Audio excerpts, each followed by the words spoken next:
This is a raw, basically uncut, cold email consultation with a niche expert that sells to universities.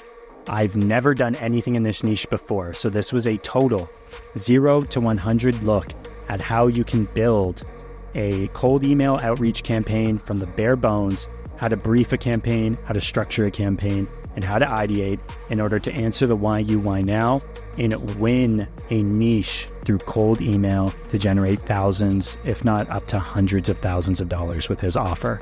I hope you enjoy. I'm Michael Connor. I work as a consultant in the higher education space and do lots of other stuff. And great to be with you. Amazing. Yeah, so basically the goal here is to run through what Mike's currently doing with cold outreach, diagnose a few things that in terms of who he's targeting, and basically build out an entire campaign structure and briefing, so Mike can basically run away and hopefully have like a super personalized campaign that he can create for himself and really hopefully automate cold outreach a little bit more. So to start off, maybe the fastest way would be for you to share your Instantly, and we'll kind of hop in there and see what kind of emails you're sending right now, what kind of angles you're using. And then from there, maybe we can ideate a few ways that you would be able to capture data more quickly, and then personalize off of it. So yeah. That sounds awesome. Yeah, so I sent the Instantly your way just to see the actual campaign structure that we have.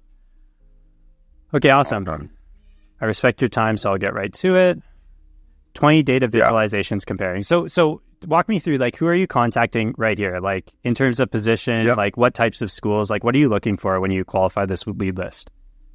Yeah, exactly. So what I'm trying to do is essentially just send a lead magnet to a subset of universities to just sort of share to sell data consulting services. So looking at analytics, looking at things like admission, retention, target markets, some market research and that type of thing. Mm-hmm. So the lead magnet itself, which I'm sort of leaning on with its initial angle here, is essentially just a free tool that I link that gives each institution comparative data of like a big subset of institutions. So they can see like where they're sort of comparing on 20 different KPIs with... Oh, that's such a cool lead magnet. I like that. Yeah. So, I mean, the feedback on it has been pretty good to date. To be totally frank, the subset is just too big, right? Like it's a lot of schools, which for data visualizations isn't ideal, but it does give them a fairly wide swath of places to compare, and just sort of shows how they rank in different things.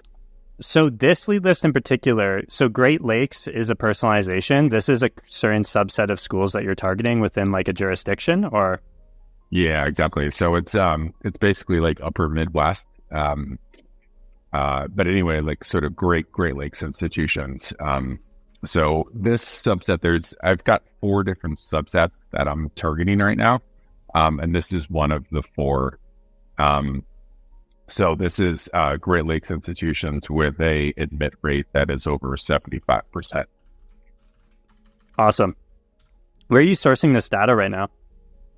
This is all publicly available from something called iPads, which is just a national data organization. I think it's National Center for Education Statistics or something like that. That's compiled through government, but all publicly available data. So this particular lead magnet just solves a mini pain point for them, in that it takes a lot of data that is hard to retrieve and puts it in one easy place, and then gives them comparative. Most places know their own institutions really well. Mm-hmm. But getting the other institutions is a little bit trickier. So this solves that problem for them. So this is your opening email right now. Are you tracking link clicks? Yeah. And I made a mistake of not actually sort of clicking the link track right away. So the data that I have isn't perfect on it. Okay.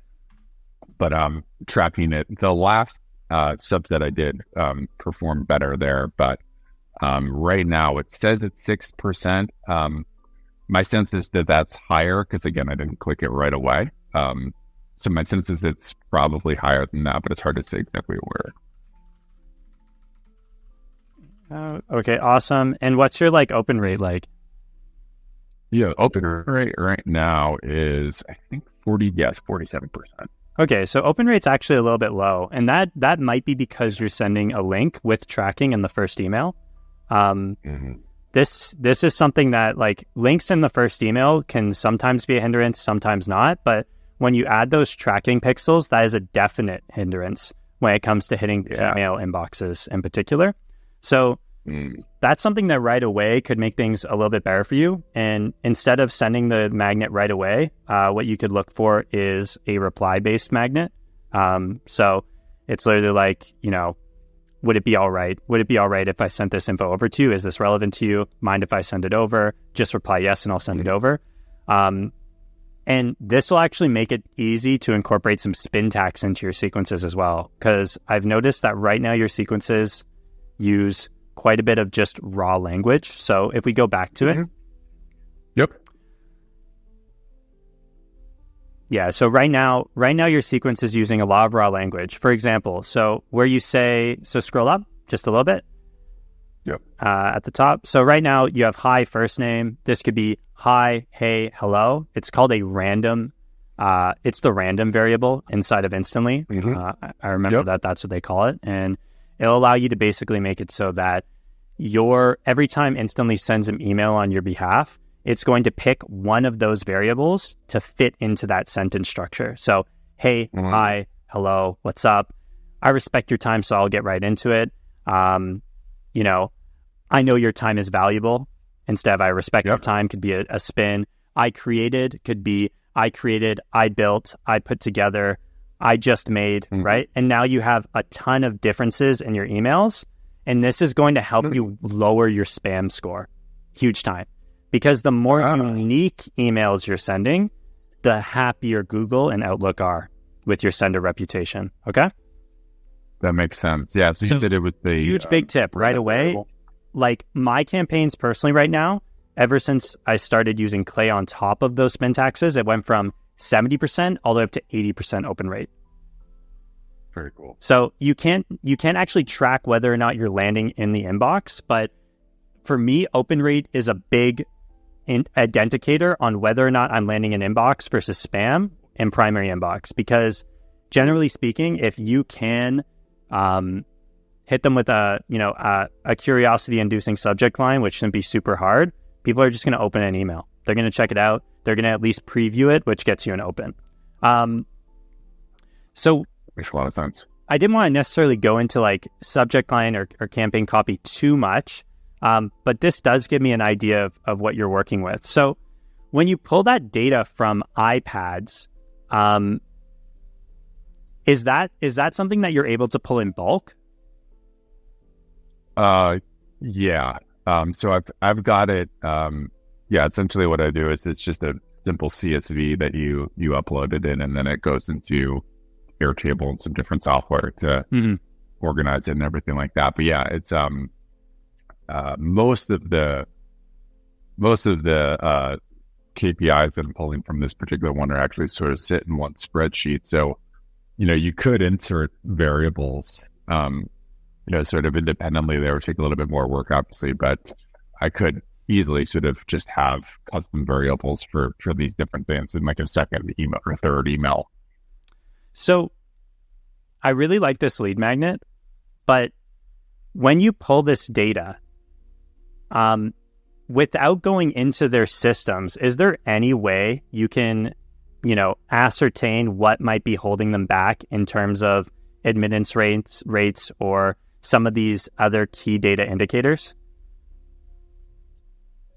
Good question. I'd have to do some more digging. Yeah. Not.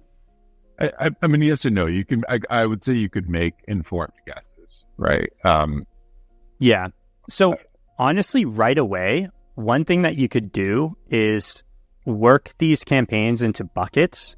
So, you have this angle where you're, and let me expand my document here as I go through it to make sure we are filling this out as we go.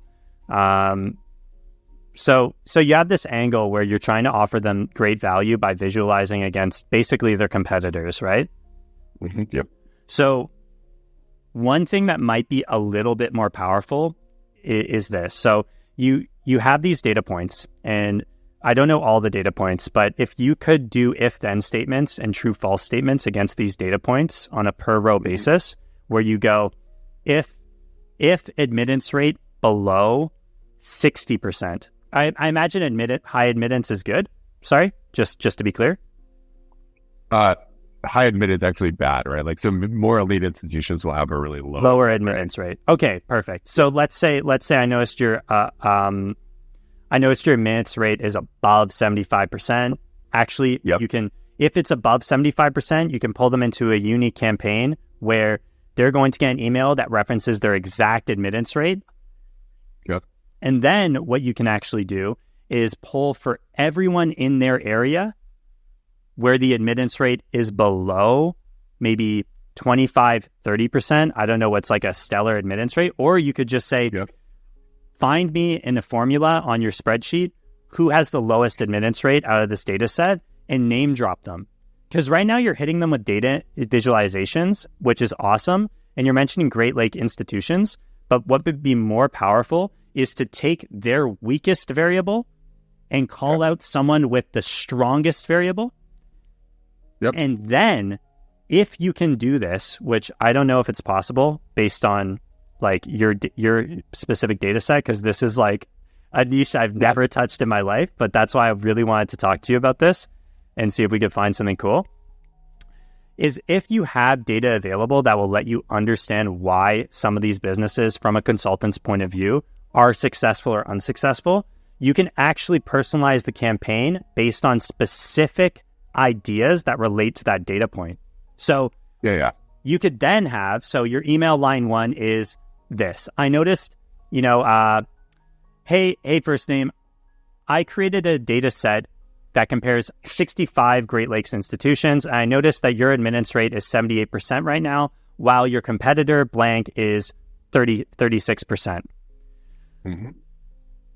I was wondering if I could share a few ideas related to XYZ that might help you bring that admittance rate down by up to 55% over the next X amount of time. Some of these ideas include XYZ.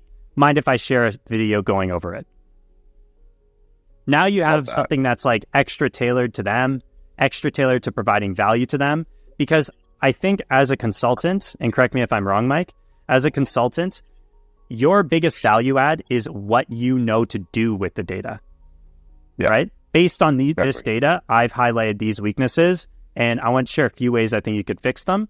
And then imagine at the end of the video, right? You're working out this data set. You're like, if you want to go into more detail on these strategies, we can dive in. Number 2. Love that. What positions are you currently checking in terms of who you want to contact at these universities? Because before we hopped on the call, I did have an idea of a call out that might be good. Yeah. So right now it is, it's essentially like 4, depending on the school and the titles that I'll look up, it's like 4 to 5 position upper administrators, but a combination of like their admissions team, their president. What's the exact title? So president. Yeah. President, dean of admissions. Dean of admissions. Dean of admissions, provost, like those kind of things.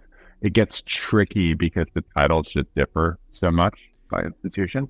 Yeah. So right now, where are you enriching your leads when you find these universities? Are you hitting Apollo, LinkedIn? I imagine LinkedIn would be really good as a data source because you're very title based. It's almost exclusive. This data set is exclusively LinkedIn. Nice. Yeah. Apollo should work too because Apollo's data is LinkedIn data. And you might be able to get cheaper data on Apollo as well. I'll typically hit both. And, after this call, actually, I'll share with you a way you can get 80% off Apollo on annual subscription. It's a stealth thing. So yeah, I'll get that over to you and you'll be able to get around 10 leads for 2 cents. 10 accounts for 2 cents on as your average price. Yeah, that's insane. So pretty solid. So right now we have president, dean of admissions. Are there any lower level positions that will interact with the president or support these initiatives? Is there like think about it like this. For me, I'm contacting maybe a sales director, right, for my business, and maybe I want to reference an SDR on their team. You know what I mean? So it's like working directly with them. Do you have any titles that you think might be relevant? I mean, chief of staff is who I'm targeting right now, but that's like essentially like the number 2 or 3 at most places. So there's likely, there's some executive assistants in that. So sweet. That I've been targeting.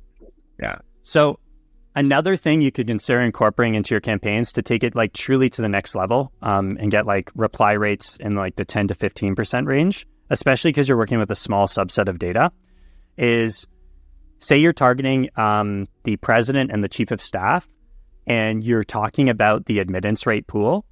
The thing you can add into that line is be like, I'm not sure if name drop dean of admissions, right? You enrich the data set to pull their dean of admissions into it and be like, I'm not sure if Jess is handling this already, but I noticed that your admittance rate is 78% right now.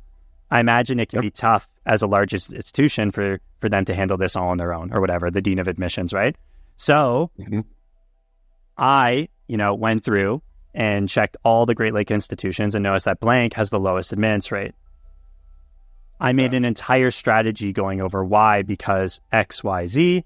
And again, like you can get AI to enrich this for you. You're familiar with ChatGPT. You can easily get it to come up with the ideas that you're going to share in the video and then record the video after.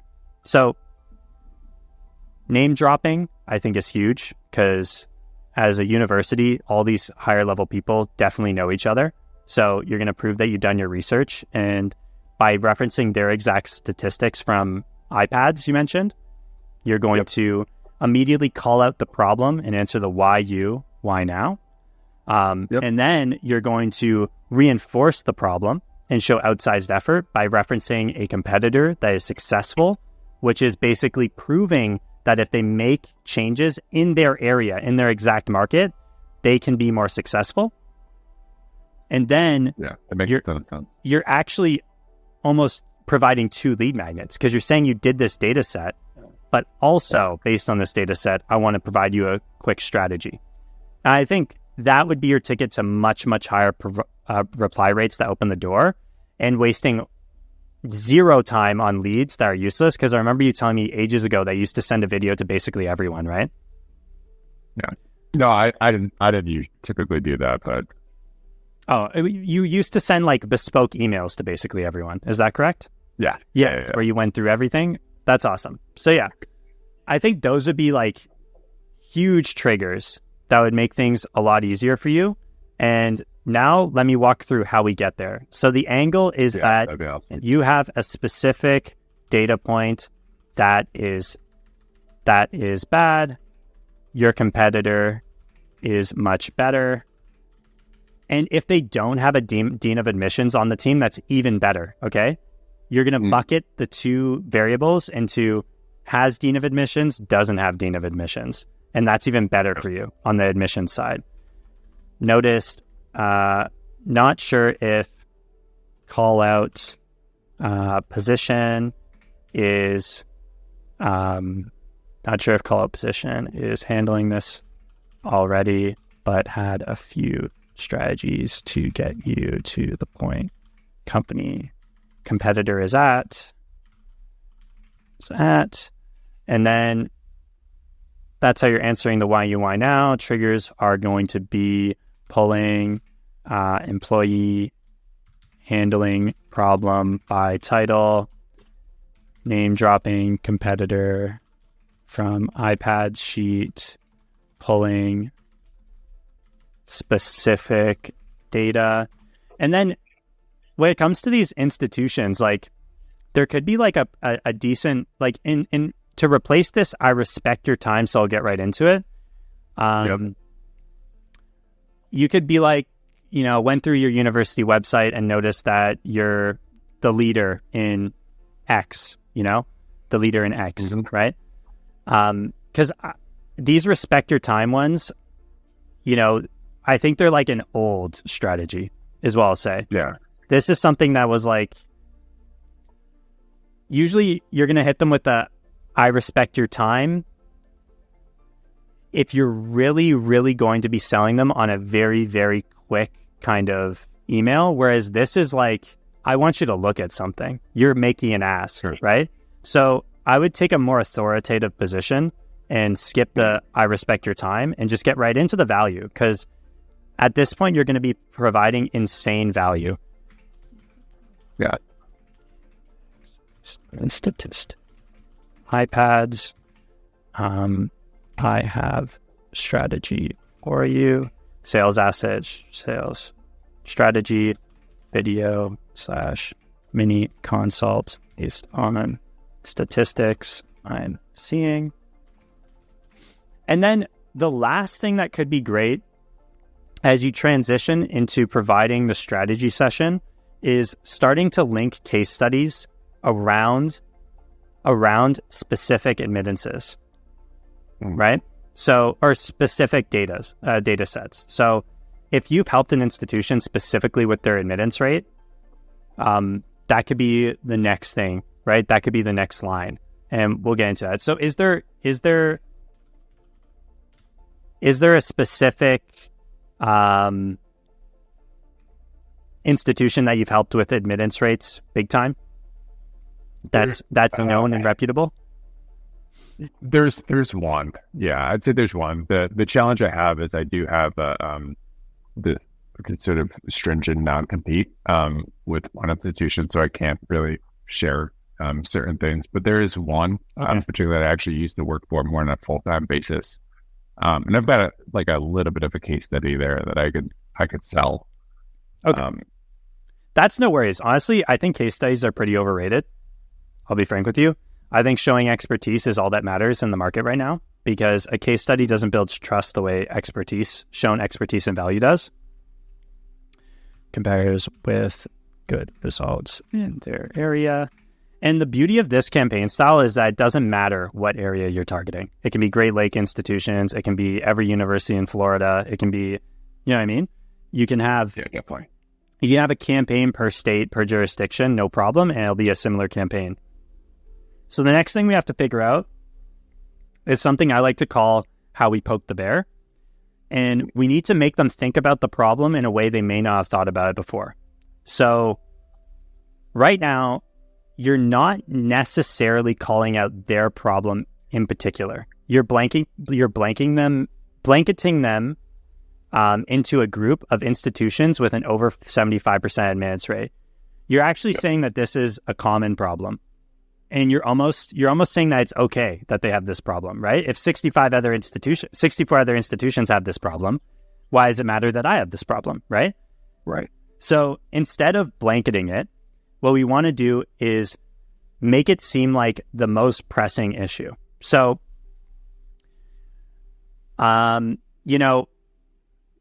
you're gonna say something like this in my mind, which is, you start with the not sure if blank is handling this already, but do you have a strategy in place for reducing your admission rates?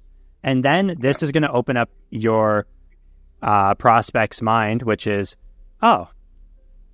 admission rates. Okay. When it comes to admission rates, I don't know if our de-admissions is handling that right now. I wonder what could be the benefit of this, basically. And we can work on the line and make it better. For instance, like my line is, do you have any way of capturing the 95% of website visitors that aren't converting on your newsletter or on your demo into potential customers? And that's one of our angles that we use in terms of poking the bear for SaaS, right? Yeah, that's powerful. Because if they have Clearbit installed on their website, then we can actually see all the users that are bouncing away, and we can set up cold outreach to them that's very specific and tailored. Cool. So there's a lot of really cool stuff. So it's all about knowing your prospect and figuring out how to poke the bear. And I'll send you a resource on this after our discussion. So from there, you transition to the value of admittance rate. So tell me, what is the value of having a lower admittance rate? Like truly, like why is this a no-brainer to reduce for an institution? Yeah, it's sort of a brand issue, right? That the more elite your institution, the better. The lower your admit rate, the easier it is going to be to charge more. Right? Yeah, charge more. Can you compare admittance rate to how much an institution charges? Can you map that? I can. Dude, map that on average, an admittance rate below 50% can charge X more for tuition. Then now you've anchored your offer directly into monetary value. Yeah. And that's absolutely massive, right? That becomes a no-brainer completely. So how we poke the bear, we're saying, have you considered, do you have a strategy in place to charge more per, I've got those data points ready too, so I could, Yeah, I know you have the data points. That's why I'm really excited about this. So to charge per student by reducing your admittance rates, and then you can say institutions in Great Lakes with a admittance of 50% or less on average charge X more. Yeah, that's easy. X more. So do you see how this is starting to come together? Yeah, completely. How do you, maybe the strategy piece makes a ton of sense. Yeah. My brain's automatically going to like the technical side of it around like Clay, how do you set up the variables? Almost all this magic happen, like really, really easy. Yeah. So the beauty of Clay is that you don't really need like JavaScript. You use AI to create the formulas for you inside Clay, and it's all preset. So you can add your if statements. You can say what parts of the data set you want to include. So for the mapping, like the data in terms of the impact of, admittance rate versus how much they're charging for average tuition, that's going to be something you do in like a Google Sheet, to be honest. Like it'll just process the data beforehand. But for all of these call outs to specific people on the team, for all of the AI lines, brother, we can make those happen really, really easily. And I'll help walk you through it.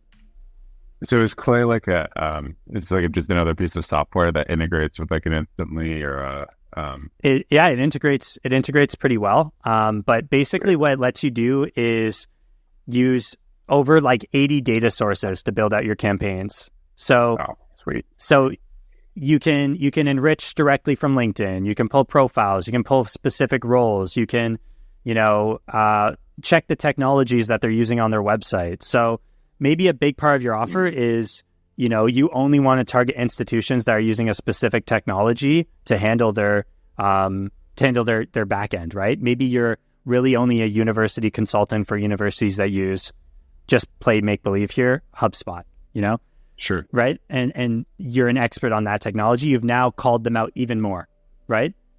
Yeah. You want to call out problems and show outsized effort. That's the goal of all your outreach. So we just want to make this way more impactful when someone opens it is the goal.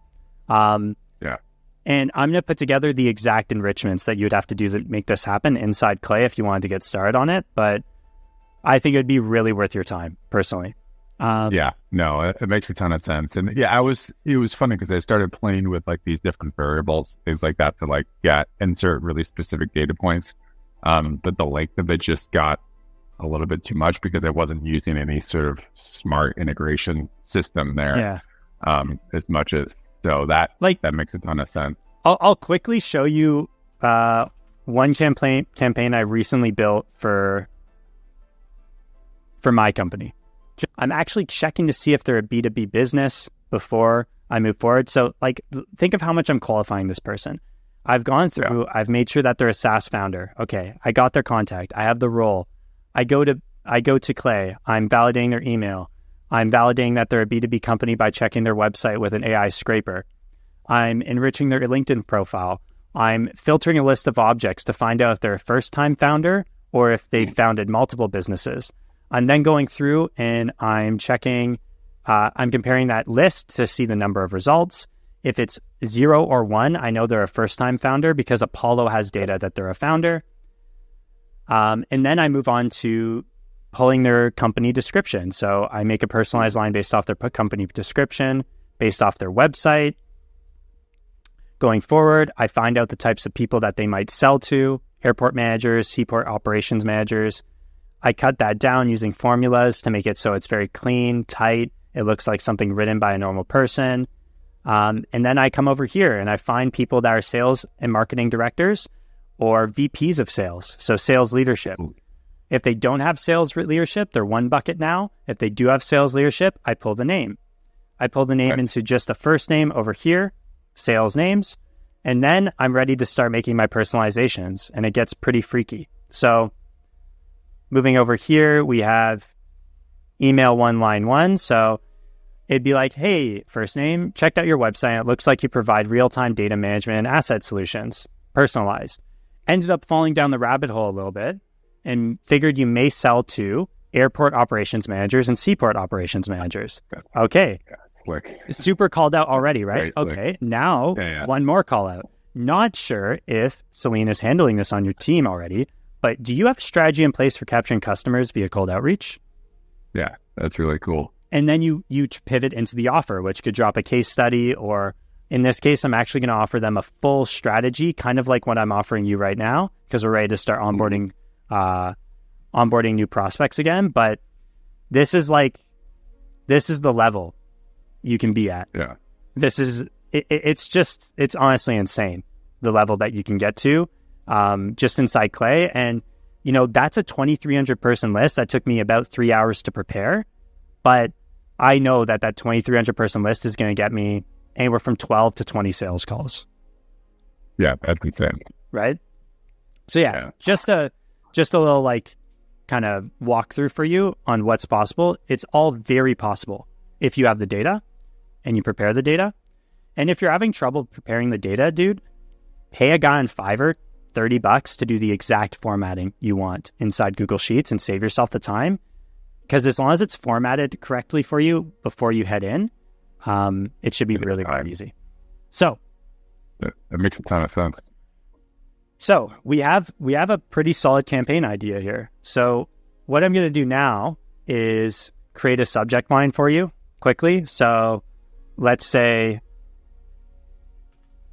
if you do this in buckets, what I would do is I would do company name and mission rates and cut it down way shorter. Sure. Rates, or, you could be like few ideas for company name. Sure. Keep it super simple. You could try to make it look like an internal email. That's another really fun angle. So, let's see, urgent. It could be like urgent admission rates, right? Because that could be something that they receive from the president, right? Like urgent admission rates, or it received from the dean of admissions. Now it's looking like an internal email to look at. And then in terms of copy, we kind of figured it out. So it's going to be, remember your spin tag. So it's going to be like, hey. And by the way, I'm sending you this after this call. So take notes, but you're going to have this. I love that. How do you, I'll figure that out later. Ask any questions you want. Honestly. Yeah. The syntax piece is really interesting. So that's not being generated by Clay, I'm assuming. Where's that coming from? To be honest, like with my campaigns, for the most part, I need very little spin tax now, because you saw in Clay, every single message was basically unique, right? Completely. And then I had a second campaign went out that went for a different angle, right? Remember I was mentioning those angles, and it was the first-time founder aspect. Notice you're a first-time founder, so I can imagine it can be tough, balancing sales and fulfillment, right? Sure. Right? Or sales. How much of that are you setting up in Instantly versus like Clay? That's all in Clay. All inside Clay, and then all those become variables, right? So all of a sudden, this is what your Instantly campaign looks like. It's going to be like email line 1, email line 2, email line 3, right? And it's just 3 variables, and then you're just filling in the like small blanks with your copy, and that's what actually allows you to have personalized campaigns to every single recipient, right?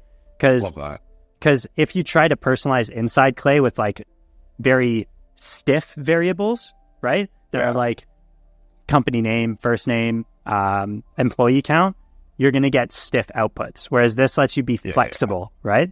It's really dynamic. Yeah, I love that. How long are your emails then generally, right? Because the cold email game, the advice is like, keep it short, keep it short, keep it short. I think that's changing. Personally, yeah, I think that's totally changing. Like, I think the keep it short was the 2023 meta. I think now with how far warming and deliverability has come, and you know how much basically offers have become saturated, I think it's not about the offer, it's about highlighting the problem. And if it's about that, for me, I aim for around 80 to 90 words now. But whereas before, I was like 50. Yeah, I was thinking closer to 100, but 80 to 90 makes sense. So, you know, hit them with the really relevant data points, call the problem, poke the bear. Why you? Really why now? Spotlight on it. Yeah, your answer to why you, why now. Why I'm contacting you and why I'm contacting you right now, it's because you have problems with your admittance rates and it's impacting you in this way. Outsized effort. I know who's handling your admittance right now. I know how your competitors are shaping up in the market. And I want to offer you a specific strategy that is tailored entirely to your university, your institution, and how you can improve these admittance rates to achieve a result. Okay, this result. Your offer is the smallest part of the email, right? Yeah. And they're almost guaranteed to believe your offer, because why the hell would you do all this work, right, on a cold email if you didn't have faith that you could accomplish what you say you can accomplish, right? Yeah, that makes a ton of sense. I really like the double framework too that you have, where you're running two campaigns for each thing. So you're calling out two different problems. Because you don't know what problem's relevant to every prospect. So like for us, you know, and different angles too, right? So like sometimes you might personalize off of LinkedIn. Sometimes you might personalize off of, you know, a specific position that's on their team. Or like, let's go through these angles. Maybe they're in a specific group on LinkedIn and you pulled them from there. Personalize off that. Maybe you have a mutual connection, right?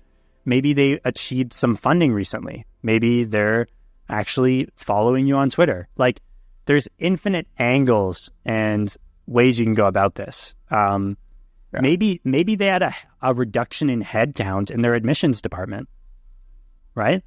There's another one that could be interesting for you, right? Maybe, I don't know, like maybe even they're not ranking on Google Maps correctly for, you know, a keyword, right? Like Ivy League institutions in Great Lakes, right? Right. Like, you're an Ivy League institution. Why aren't you ranking on Google Maps for this? This is a huge mistake. You're missing out on this search volume, right? You could enrich search volume for that search. 5,500 searches every month. 5,500 students that could pay you huge money are not seeing you, right? Yeah, that's huge. So yeah, there's a lot of angles. There's 100 different angles, but this is just one campaign that we put together for you that I think, you know, would go a long way, especially with the current copy you're using, which is not highly personalized. It's just blanket personalized. This is specific personalized. You know what I mean? Completely. And then, like, with regard to the lead magnet, where would you drop that in?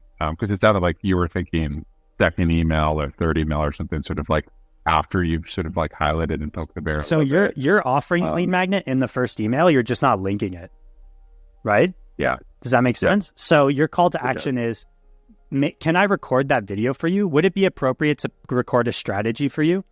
Right? And you're being like super lax, super casual. Like, I don't care if you say yes or no. I have 100 other institutions that want to work with me, you know? Completely. Right? And I'm not even going to spend the time unless you're interested. Right? Mm-hmm. Like, I feel like just going straight to send a video can be powerful, but at the same time, you're lowering the amount of people that you can contact. So wait for them to reply positively, right? Like, yeah, I'd love to see that. Send the video and offer a time to follow up on the video. Makes sense. Okay. What about like the data set that I have that has like the visuals in it? Would you recommend linking that at all? Yeah, provide that with the video too, as like a bonus. Yeah. Yeah, just not in the first email, because if you're link tracking, it's a huge problem. And the beauty of videos, especially recorded with Loom, is that you can actually see the viewers when they happen. And you can set Slack notifications with Loom that tell you when someone's viewed your video. And as long as, like, one, the video is going to be unique, so you'll know when your prospect views it. But even if you didn't use a unique video, right, it was more of a VSL, you would know based on campaigns, because you would have one video duplicate on a per campaign basis, how many views that campaign's getting. Perfect. Does that make sense? Makes a lot of sense. So I kind of droned on because I get absolutely unbelievably excited about Clay during the second half of this, but tell me if you have any like super pressing questions.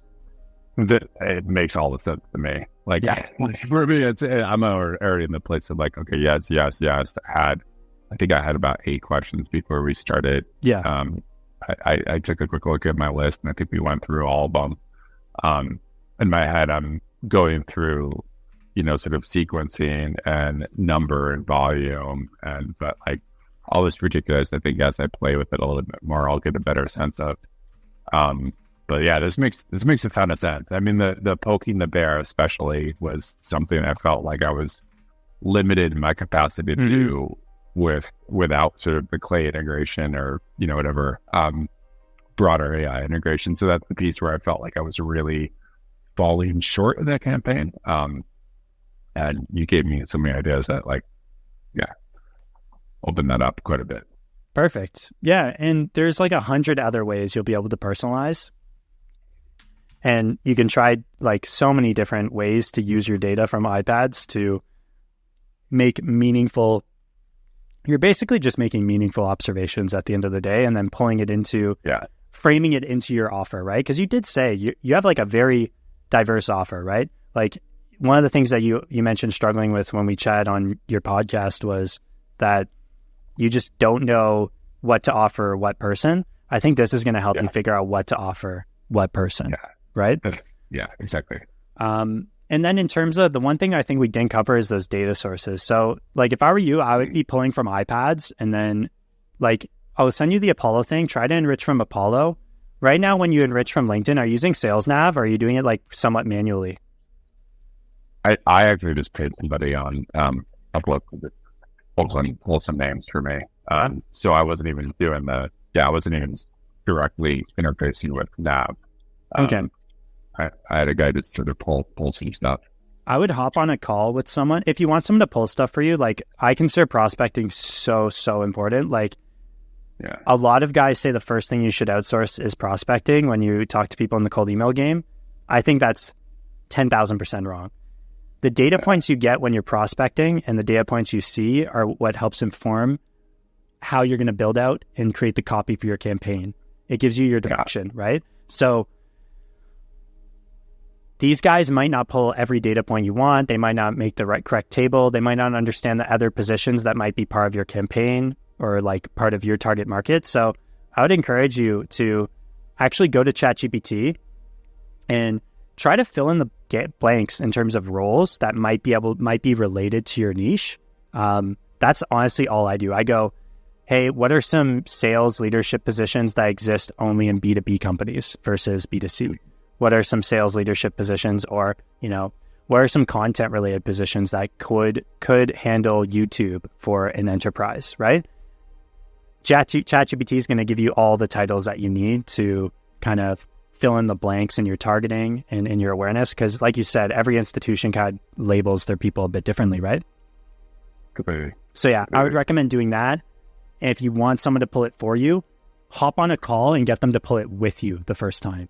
Because you never want a guy that's just pulling generic info for you. You want to make sure that they're actually putting in the effort. And it's hard to monitor that when you just get a list. Okay?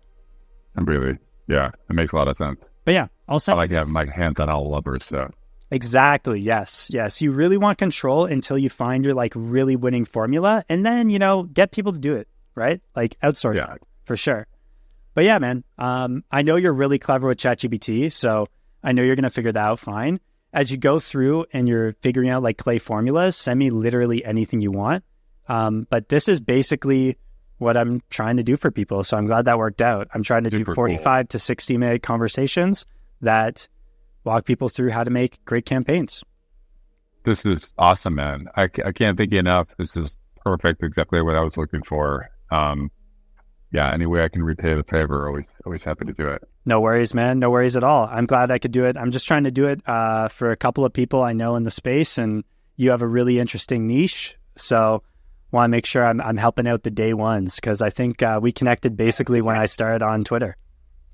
No, this is like literally exactly what I was looking for. And just took my sophistication up like 3 levels. So fire. That's good. Big things, and that's really what I want to do, is not just provide templates from a content point of view, is provide real ways of thinking about it, right? Like more building blocks so that people can carry it over to any type of business rather than just, here's a great template that you can try out, Yeah, no, completely. And there's a client I picked up almost on accident in this space. So it'll be fun to play with a little bit more sophistication. Like, and I don't think I'm a cold email full-time person, but like for this particular organization, that's close to my heart. And I think it'll just be fun to do things with a little more sophistication and nice, help them grow revenue and all that kind of stuff. So. 100%. If you need help figuring out stuff for that client, I'm happy to support. Feel free to send any messages. And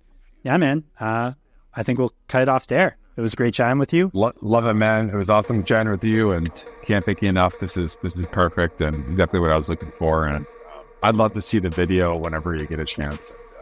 I'll be going through it very slowly and repeatedly to get the syntax and, get all the sort of different pieces sort of built in, but can't thank you enough.